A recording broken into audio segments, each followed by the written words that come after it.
இன்றைக்கி நம்ம பார்க்க போகிற டாபிக் என்னென்னா விகிதம் மற்றும் சரிவிகிதம், ரேஷியோ அண்ட் ப்ரொபோர்ஷன். ஃபஸ்ட்டு விகிதம்னா என்னென்னு பார்த்துக்கலாம். விகிதம் என்பது ஒத்த அலகினை சார்ந்த 2 அல்லது 2க்கும் மேற்பட்ட அளவுகளை ஒப்பிட உதவும் ஒரு வழிமுறை. அதாவது என்னென்னா 2 அளவை இந்த மாதிரி இஷ்டு இந்த மாதிரி போடுறதுக்கு பேர் தான் விகிதம். இதுக்கான எக்ஸாம்பிள் சம்ஸ் பார்ப்போமா? ஃபஸ்ட்டு என்ன கொடுத்துருக்காங்க, மொதல் சம் வந்து ரூபாய் 280 3:5 என்ற விகிதத்தில் பிரிக்கவும் அப்படின்னு கொடுத்துருக்காங்க. ஃபஸ்ட் நம்ம என்ன எழுதிக்கிறோன்னா, இந்த 3:5ஓட முதல் பகுதி வந்து 3 பங்குகள், அப்புறம் இரண்டாவது பகுதி வந்து 5 பங்குகள் அப்படின்னு இருக்கிறத எடுத்து எழுதியிருக்கிறோம். அதுக்கப்புறம் இதிலேருந்து நம்மளுக்கு மொத்த பங்குகள் வேணும் அப்படின்னா இந்த 3 + 5 இது ரெண்டுத்தையும் நம்ம ஆட் பண்ணிட்டோம்னா நம்மளுக்கு வந்து மொத்த பங்குகள் கிடச்சிரும். இப்போ 3 + 5னா என்ன வரும்? 8. அப்போ மொத்த பங்குகள் வந்து 8ன்னு கிடச்சிருச்சு. இப்போ நமக்கு சம்மில் என்ன கொடுத்துருக்காங்கன்னா 3:5ஓட வேல்யூ தான் ரூபாய் 280 அப்படின்னு கொடுத்துருக்காங்க. நம்ம அந்த 3:5 தான் மொத்த பங்குகளாக 8ஆக எழுதியிருக்கிறோம். அப்போது 8 பங்குகள் ஈக்குவல் இந்த ரூபாய் 280 அப்படிங்கிறது நம்மளுக்கு கிடச்சிட்டு, அப்போது நம்மளுக்கு 8 பங்குகளோட வேல்யூ என்னென்னு கிடச்சிட்டு, இதில் இருந்து ஒரு பங்கோட வேல்யூ என்ன அப்படிங்கிறது நம்ம அதை கண்டுபிடிக்கிறோம். அப்போ என்ன பண்ணணும், ஒரு பங்கோட வேல்யூ வந்து 280 / இந்த 8. அப்போ இதை கேன்சல் பண்ணிட்டோன்னா ஒரு பங்கோட வேல்யூ வந்து நம்மளுக்கு கிடச்சிரும். எப்படி கேன்சல் பண்ணலாம்? 1 8 3 24 8 40. அப்போது இதோட வேல்யூ வந்து 35ன்னு கிடச்சிருச்சு. அதாவது ஒரு பங்கோட வேல்யூ வந்து நம்மளுக்கு கிடச்சிருச்சு. பட் கொஸ்டின் என்ன கேட்டிருக்காங்க, 3:5 என்ற விகிதத்தில் எழுதவும்னு கேட்டிருக்காங்க. இப்போ முதல் பகுதி வந்து நம்மளுக்கு 3ன்னு தெரியும். இப்போ 3 இன்ட்டு ஒரு பங்கோட விலை வந்து 35 ரூபாய். அப்போ 3 × 35 105. ரெண்டாவது பகுதிக்கு என்ன கொடுத்துருக்காங்க, 5. இப்போ 5 × 35 ரூபாய் 175. இப்போ கேட்டுக்க கொஸ்டினுக்குரிய ஆன்சர் வந்து நம்ம கண்டுபிடிச்சிட்டோம். சம் என்னென்னு பார்ப்போமா? என்ன கொடுத்துருக்காங்க, ஒரு செவ்வகத்தின் நீள அகலங்களின் விகிதம் 4:7, அகலம் 77 சென்டிமீட்டர் எனில் அதன் நீளத்தை கணக்கிடுக அப்படின்னு கொடுத்துருக்காங்க. ஃபஸ்ட்டு என்ன கொடுத்துருக்காங்கங்கிறத நான் எழுதியிருக்கிறேன். அகலம் வந்து 77 சென்டிமீட்டர் அப்படின்னு கொடுத்துருக்கதை எழுதியிருக்கிறேன். அப்புறம் நீள அகலங்களோட விகிதம் கொடுத்துருக்காங்க 4:7, அதையும் நான் எழுதியிருக்கிறேன். அதுக்கப்புறம் இதில் இருந்து செவ்வகத்தோட அகலம், அதாவது இதில் வந்து என்ன கொடுத்துருக்காங்க, செவ்வகத்தின் நீள அகலங்களின் விகிதம் கொடுத்துருக்காங்க. அப்போ நீளம் வந்து இந்த 4, அகலம் வந்து 7, அதை தான் நான் எழுதியிருக்கிறேன். செவ்வகத்தோட அகலம் வந்து 7 பங்குகள் கொடுத்துருக்காங்க, அதை நான் எழுதியிருக்கிறேன். அப்போது நம்மளுக்கு அகலத்தோட இதுவும் கொடுத்துட்டாங்க, 77 சென்டிமீட்டர்னு தனியாகவும் கொடுத்துருக்காங்க. அப்போது இந்த 7 பங்குகள் ஈக்குவல் 77 சென்டிமீட்டர் அப்படிங்கிறது தான் நான் இதில் வந்து எடுத்து எழுதியிருக்கிறேன். ஓகேவா? இப்போ இதில் வந்து என்ன கொடுத்துருக்காங்க, 7 பங்குகள் ஈக்குவல் 77 சென்டிமீட்டர்னால் இதில் வந்து நம்ம ஒரு பங்கு கண்டுபிடிச்சிடலாமா? அப்போது ஒரு பங்கு ஈக்குவல் நம்ம ஆல்ரெடி முந்தின சம்மில் கண்டுபிடிச்ச மாதிரி தான். இப்போ 77 / 7 அப்படின்னா நம்மளுக்கு என்ன வரும், 11 சென்டிமீட்டர் கிடச்சிருச்சு. அதாவது ஒரு பங்கோட அளவு வந்து கிடச்சிருச்சு. நீளம் வந்து என்ன கொடுத்துருக்காங்க, 4 பங்குகள் கொடுத்துருக்காங்க, அதான் எழுதியிருக்கிறேன். நமக்கு ஒரு பங்கோட இது வந்து 11 சென்டிமீட்டர் நம்ம கண்டுபிடிச்சிட்டோம். நீளம் வந்து 4 பங்குகள் கொடுத்துருக்காங்களா, அப்போ 4 × 11 சென்டிமீட்டர் ஈக்குவல் 44 சென்டிமீட்டர். அப்போ 4 பங்குகளோட இது வந்து 44 சென்டிமீட்டர் நம்ம கண்டுபிடிச்சிருக்கோம். கொஸ்டின் என்ன கேட்டிருக்காங்க, அதோட நீளத்தை கணக்கிடுக அப்படின்னு கேட்டிருக்காங்க. அப்போ நீளம் தானே நம்ம கண்டுபிடிச்சிருக்கோம். ஸோ செவ்வகத்தின் நீளம் வந்து 44 சென்டிமீட்டர். நெக்ஸ்ட்டு சம் என்ன கேட்டிருக்காங்கன்னா, 1,21,000 பேர் உள்ள ஒரு கிராமத்தில் ஆண்களும் பெண்களும் 6:5 என்ற விகிதத்தில் உள்ளனர் எனில் ஆண்கள் எத்தனை பேர், பெண்கள் எத்தனை பேர் அப்படின்னு கேட்டிருக்காங்க. ஃபஸ்ட்டு நான் என்ன பண்ணியிருக்கேன்னா இருக்கிறத தான் எழுதியிருக்கிறேன். கிராமத்தில் உள்ளவர்கள் எவ்வளோ இருக்காங்க, 1,21,000 பேர், அதுதான் எழுதியிருக்கிறேன். அப்புறம் ஆண்கள் பெண்களோட விகிதம் என்ன கொடுத்துருக்காங்க, 6:5. நம்ம ஃபஸ்ட் சம்மில் கண்டுபிடிச்ச மாதிரியே தான் இந்த விகிதங்களோட கூடுதல் நம்ம கண்டுபிடிப்போமா, மொத்த பங்குகள் அது கிடைக்கிறதுக்காண்டி. ஸோ இங்கே வந்து ஆண்கள் பெண்களோட விகிதத்தோட கூடுதல் வந்து என்னென்னா 6 + 5னா என்னது, 11. இப்போது நம்மளுக்கு அந்த 11 பங்குகளுக்கு தான் எவ்வளோ கொடுத்துருக்காங்கன்னா 1,26,000 அப்படின்ட்டு சம்மில் கொடுத்துருக்காங்க. அப்போது 11 பங்குகள் ஈக்குவல் டு 1,21,000 அப்படின்னு போட்டுட்டேன். அப்போ நம்மளுக்கு வந்து 11 பங்குகளோட வேல்யூ வந்து நம்மளுக்கு கிடச்சிருக்கு. இதுலேருந்து ஒரு பங்கோட இது வந்து நம்ம கண்டுபிடிச்சிடலாம். அப்போ என்ன பண்ணுவோம், 1,21,000 டிவைடட் பை 11ன்னு போடுவோம். இதை நம்ம கேன்சல் பண்ணும் போச்சில் உங்களுக்கு வந்து 11,000 வந்து கிடச்சிரும். இப்போ நம்ம ஒரு பங்கோட வேல்யூ வந்து நம்மளுக்கு கிடச்சிட்டு. ஸோ நம்மளுக்கு என்ன கேட்டிருக்காங்கன்னா, ஆண்கள் மற்றும் பெண்கள் வந்து எத்தனை பேருன்னு கேட்டிருக்காங்க. இப்போ நம்ம ஒரு பங்கோட வேல்யூ வந்து கண்டுபிடிச்சிட்டோம், 11,000 அப்படின்னு கண்டுபிடிச்சிருக்கோம். அப்போது கிராமத்தில் உள்ள ஆண்களின் எண்ணிக்கை வந்து எவ்வளோ, இங்கே 6 இருக்குது. அப்போது 6 இன்ட்டு ஒரு பங்குனா 11,000. இப்போ 6 இன்ட்டு 11,000னா 66,000 பேர். அதே மாதிரி கிராமத்தில் உள்ள பெண்களின் எண்ணிக்கை எவ்வளோ இருக்குது, 5, 6:5ன்னு போட்டிருக்கோமா, 5. அப்போது 5 இன்ட்டு 11,000னா 55,000 பேர். அவ்வளோதான் ஆன்சர். நெக்ஸ்ட்டு சம் பார்க்கலாமா. என்ன கொடுத்துருக்காங்க, சபானா என்பவர் 2 மணி நேரத்தில் 35 கிலோமீட்டர் தூரம் கடக்கிறார் எனில் அதே வேகத்தில் சென்றால் 6 மணி நேரத்தில் எவ்வளவு தூரம் கடந்திருப்பார் அப்படின்னு கொஸ்டின் கேட்டிருக்காங்க. நம்மளுக்கு வந்து தெரியும், காலம் அதிகரிக்கும் போது கடந்த தூரமும் அதிகரிக்கும் அப்படின்னு நம்மளுக்கு தெரியும்.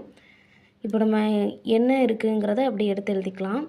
2:6 ஈக்குவல் டு 35 கொஷின் மார்க் போட்டிருக்கேன். எப்படி எழுதியிருக்கேன்னா, மணி நேரத்தை வந்து நான் ஃபஸ்ட் எழுதியிருக்கிறேன். அதாவது 2 மணி நேரத்தில் 35 கிலோமீட்டர் வந்து கடக்கிறாங்க. அப்போது 6 மணி நேரத்தில் எவ்வளோ தூரம் கடப்பாங்க அப்படிங்கிறதான் கொஸ்டின் மார்க்கு. ரெண்டாவது லைன் ஒன்றும் இல்லை, நான் என்ன போட்டிருக்கேன்னா அந்த கொஸ்டின் மார்க் தான் நம்மளுக்கு கேட்டிருக்காங்க, அதை நான் எக்ஸுன்னு எடுத்துக்கிறேன். அவ்வளோதான், அதே தான் எழுதியிருக்கேன், எக்ஸுன்னு எடுத்துக்கிறேன். இப்போ இந்த எக்ஸுங்கிற வேல்யூ தான் நம்மளுக்கு கேட்டிருக்காங்க. 6 மணி நேரத்தில் எவ்வளோ தூரம் கடந்திருப்பார் அப்படின்னு கேட்டிருக்காங்க.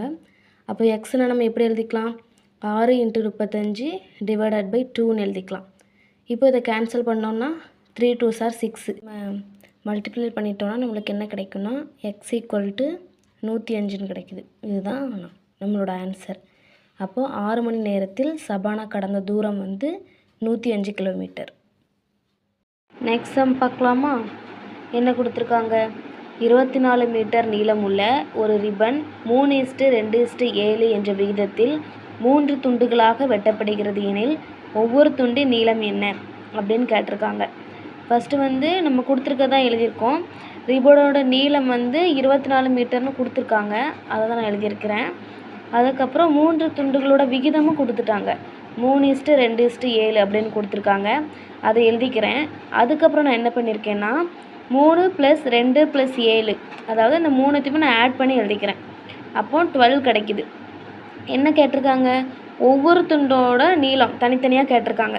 அப்போது மொதல் துண்டுக்கு நம்ம ஃபஸ்ட்டு வந்து இங்கே 3ன்னு கொடுத்துருக்காங்களா, 3 டிவைடட் பை இந்த நம்ம ஆட் பண்ணி வச்சுருக்கோம்ல டோட்டல் பை 12 இன்ட்டு அதோட மொத்த நீளம், ரிப்பனோட மொத்த நீளம் வந்து 24 மீட்டர். அப்போது 3 டிவைடட் பை 12 இன்ட்டு 24 அப்படின்னு போட்டிருக்கேன். இப்போ இதை கேன்சல் பண்ணலாமா, என்ன பண்ணலாம், 2 12s are 24. அப்போது 2 6ன்னு வந்துடும். நம்ம கேன்சல் பண்ணோன்னா 2 6ன்னு வந்துடும். ஸோ மொதல் ரிப்பனோட நீளம் வந்து 6 மீட்டர்னு கிடச்சிட்டு, இதே மாதிரி மீதி ரெண்டுத்துக்கும் பண்ணுறோம். அப்போ 2 டிவைடட் பை 12 இன்ட்டு 24 சேம் அதே தான். அப்போ 2 2s are 4ன்னு வந்துடும். நம்ம அதை கேன்சல் பண்ண வச்சுல 2 வரும், 2 2s are 4ன்னு வந்துடும். அப்போது ரெண்டாவதுக்கு கிடச்சிட்டு அதே மாதிரி இதுக்கும் அப்படி தான். அப்போ 7 2 14 அப்படின்னு வந்துடும். அப்போ இந்த 3மே நம்ம தனித்தனியாக கண்டுபிடிச்சிட்டோம். அவ்வளோதான், ஆன்சர் எடுத்து எழுதிக்கலாம். ரிப்பனின் 3 துண்டுகளோட நீளங்கள் வந்து 6 மீட்டர், 4 மீட்டர், 14 மீட்டர். அவ்வளோதான் ஆன்சர். நெக்ஸ்ட்டு சம் என்ன கொடுத்துருக்காங்கன்னா, ஒரு வகுப்பில் உள்ள மாணவர்களின் விகிதம் 4:5, மாணவர்களோட எண்ணிக்கை 20 எனில் மாணவிகளோட எண்ணிக்கை வந்து கேட்டிருக்காங்க. ஃபஸ்ட் நான் என்ன பண்ணிக்கிறேன்னா கொடுத்துருக்கிறது தான் எழுதியிருக்கிறேன். மாணவிகளோட விகிதம் வந்து எவ்வளோ கொடுத்துருக்காங்க, 4:5, அதை எழுதிக்கிட்டேன். மாணவர்களோட எண்ணிக்கை வந்து 20ன்னு கொடுத்துருக்காங்க, மாணவிகளோட எண்ணிக்கை கேட்டிருக்காங்க, அதை வந்து நான் எக்ஸ்ன்னு எடுத்துக்கிட்டேன். இப்போது மாணவிகளின் எண்ணிக்கையோட விகிதம் வந்து 20:x, இதை தான் எழுதியிருக்கிறேன், ரேஷியோவில் எழுதியிருக்கிறேன். அப்போது 4:5 20:x இரண்டும் மாணவ மாணவிகளை தான் குறிக்குது. இது வந்து மாணவ மாணவிகளின் விகிதம் கொடுத்துருக்காங்க. இது வந்து எண்ணிக்கையோட ரேஷியோ நம்ம இங்கே போட்டிருக்கோம். எனவே 4:5 இது நம்ம ரெண்டுத்தையும் கம்பைன் பண்ணி எழுதும் போச்சில் 2 டைம்ஸ் இந்த மாதிரி போடுவோமா, போட்டுட்டு 20:xன்னு போட்டுக்கிட்டோம். இதோட அர்த்தம் என்னென்னா 4/5 4:5னா 4/5 இந்த டபுள் மாதிரி இருக்கிறது நம்ம ஈக்குவல்ட்டுன்னு போட்டுக்கலாம். 20/x இதை தான் நம்ம இப்படி எழுதியிருக்கோம். இதை இப்படி எழுதிக்கலாம். இப்போ ஈச்செண்களின் பெருக்குத்தொகை, அதாவது ஒன்றும் இல்லை,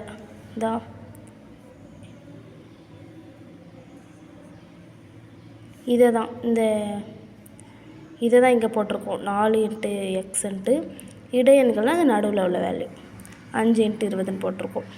இப்போ நம்மளுக்கு ஆல்ரெடி தெரியும் விகித சமத்தில் வந்து ஈச்செண்களோட பெருக்குத்தொகை ஈக்குவல்ட்டு இடையெண்களோட பெருக்குத்தொகை, அதாவது இந்த இதுதான் இதை அப்படி போட்டிருக்கோம்.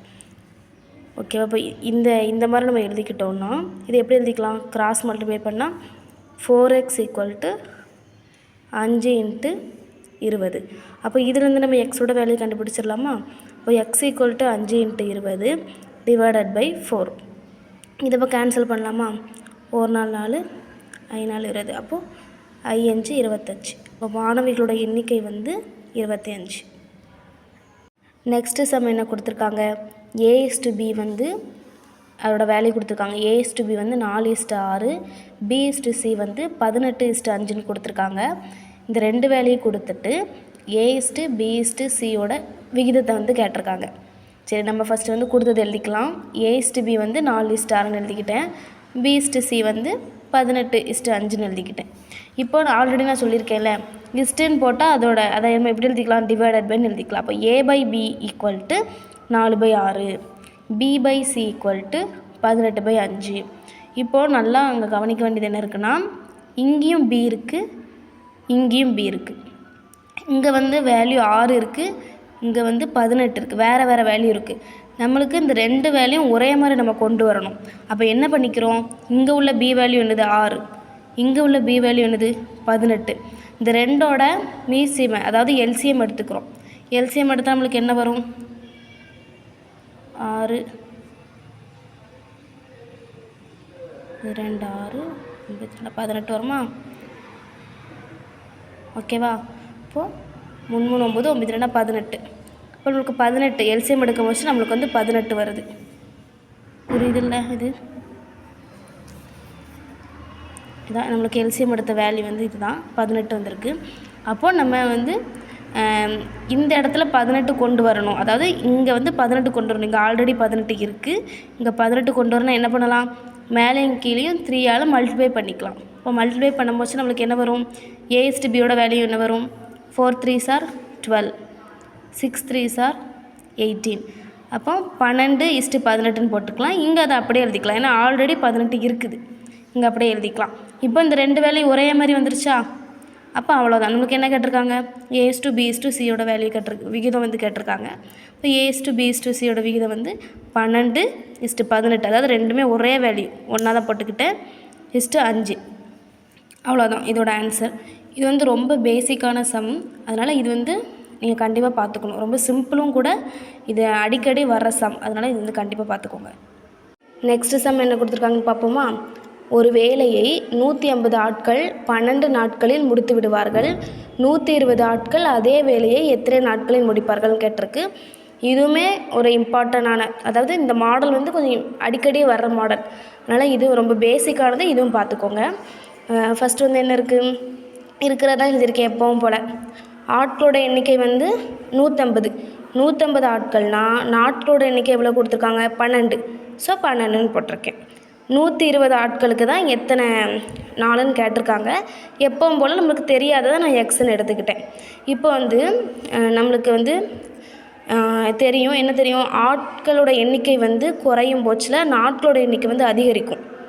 அப்படி தானே? நிறைய பேர் ஒரு வேலையை பார்த்தாங்கன்னா ஆட்களோட எண்ணிக்கை வந்து குறையும் போச்சில் நாட்கள் வந்து அதிகரிக்குது. அதாவது ஆட்கள் கம்மியாகும் போச்சில் நாள் வந்து இன்க்ரீஸ் ஆகுது. அப்போ இது வந்து இங்கே குறையுது, இங்கே வந்து இன்க்ரீஸ் ஆகுது. அப்போ இது வந்து எதிர்மறையாக இருக்கா? அப்போ நம்ம என்ன பண்ணணும் அப்படின்னா 150 டிவைடட் பை 120 போட்டுட்டு இங்கே என்ன இருக்குது 12 எக்ஸ்ன்னு இருக்குது. இது வந்து நம்ம எக்ஸ்ன்னு எடுத்துக்கலாம். நான் ஏன்னு போட்டிருக்கேன். சரி, அப்போ இங்கே வந்து ஏன்னு எடுத்துக்கலாம். அப்போது a/12ன்னு போட்டுக்கலாம். ஓகேவா? எதிர்மறைங்கிறதால இதை நான் மாற்றி போட்டிருக்கேன், வேறு எதுவுமே இல்லை. இப்போ இதிலேருந்து நம்ம a வேல்யூ கண்டுபிடிச்சிடலாமா? இன்றைக்கி எக்ஸ்னுமே வச்சுக்கலாம், எப்படினாலும் வச்சுக்கோங்க. இப்போ a = 150 × 12 டிவைடட் பை 120. அப்போ இதை கேன்சல் பண்ணிடலாமா? பண்ணும்போச்சில் ஏவோட வேல்யூ 15 வந்துடுது. அப்போது 120 ஆட்கள் 15 நாட்களில் வேலையை வந்து முடிக்கிறாங்க. இந்த வாஸ்த உடனே 12/a அப்படின்னு போட்டுறக்கூடாது. கரெக்டாக இதோட வே என்ன, இது நேர்மறையாக எதிர்மறையான்னு பார்த்துட்டு போடணும். இல்லைனா இதோட ஆன்சர் வந்து தப்பாகிடும். ரொம்ப ஈஸியான நம்ம டக்குன்னு அப்படின்னு போட்டுறக்கூடாது. கொஞ்சம் கரெக்டாக என்ன இருக்குதுன்னு வாசித்துட்டு இதை வந்து கண்டுபிடிக்கணும், நேர்மறை எதிர்மறையாக. ஓகே, நெக்ஸ்ட்டு என்ன கொடுத்துருக்காங்கன்னா, ஒரு மகிழுந்து 45 நிமிடங்களில் 60 கிலோமீட்டர் கடக்கிறது. அதே வேகத்தில் செல்லும் பொழுது 1 மணி நேரத்தில் அது எவ்வளவு தூரம் கடக்கும் அப்படின்னு கேட்டிருக்காங்க. சரி, நம்ம எப்பவும் போல் எடுத்துக்கொண்ட நேரம், கடக்கும் தூரம், அதாவது இருக்கிறத எழுதிக்கிறேன். 40 நிமிஷத்துக்கு வந்து 60 கிலோமீட்டர் எழுதிக்கிட்டேன். 60 நிமிஷம், அதாவது 1 மணி நேரம் நம்ம வந்து இங்கே வந்து நிமிஷத்தில் போட்டிருக்காங்க. ஸோ அந்த 1 மணி நேரத்தை நான் 60 நிமிஷம்னு எழுதிக்கிட்டேன். இது ரெண்டுமே ஒரே மாதிரி தான் இருக்கணும், ஒன்றுன்னு போட்டுறாதீங்க, நிமிஷத்தில் தான் எழுதணும். இப்போ 60 நிமிஷம்னா அந்த இதை வந்து நான் ஏன்னு எடுத்துக்கிட்டேன், எக்ஸ்ன்னு கூட எடுத்துக்கலாம், எதுனாலும் எடுத்துக்கலாம், உங்கள் இஷ்டம் தான். சரி, இப்போ வந்து நான் ஆல்ரெடி சொல்லியிருக்கேன், உடனே 45 / 60 = 60/a அப்படின்னு உடனே போட்டுறக்கூடாது. கரெக்டாக என்ன வே, நேர்மாறலாம் எதிர்மாறலாம் அப்படின்னு பார்த்துட்டு போடணும். அப்போ எடுத்துக்கொண்ட நேரம் வந்து அதிகரிக்கும் போச்சில் பயண தூரமே அதிகரிக்க தான் செய்யும். அப்போ இது வந்து நேர்மாறல் தான். அப்போது நம்ம வந்து டைரெக்டாகவே போட்டுக்கலாம். 45 / 60 = 60/aன்னு போட்டுக்கலாம். எப்போ போல் கிராஸ் மல்டிப்ளை பண்ணிவிட்டு இதுலேருந்து ஏவோட வேல்யூ, இப்போ 45a = 60 × 60ன்னு வந்துருமா? அப்போது a = 60 × 60, இந்த 45 கீழே போயிடும், டிவைடடில் போயிடும். அப்போ இதை கேன்சல் பண்ணலாமா? இது 45 10 3 9.